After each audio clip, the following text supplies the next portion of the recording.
Shapiro, by one estimate, this pandemic could push 500 million people into poverty worldwide. That forecast comes from researchers at the United Nations. We're going to talk now about what the international aid community can do to address that problem with Paul O'Brien. He's Vice President of Policy and Advocacy for Oxfam, which just released its own set of recommendations for stemming the economic crisis unfolding around the world. Good to have you here. Good to be on. Before we get to possible solutions, will you just explain the economic forces at play here? I mean, will you point to a country you're especially worried about and explain how the virus might drive people there into poverty?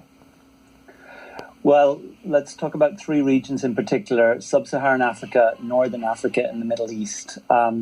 For us, levels of poverty there, concentrations of humanity, fragility, lack of good governance, these things are combining along with the policies that they're putting in place to fight the virus to make us very worried as to what's going to happen to those populations. That's where we think this big number is going to show up worst.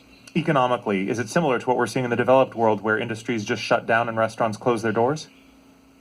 There are some similarities. Governments are putting in place restrictions on movement, but you're seeing net importers of food. They cannot access food in the way that we can here.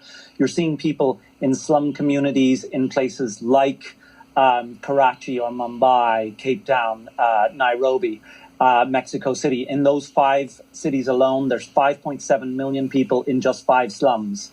And they can't do social distancing the way we do it here. Most of them, 4 out of 5, have no unemployment benefits at all. There are 2 billion people in the informal economy, which is a little different than we're facing in the north. They're not going to get sick days. Right. So that obviously has enormous health consequences, but to focus just on the economic problem right now, financing. Right. So that obviously has enormous health consequences.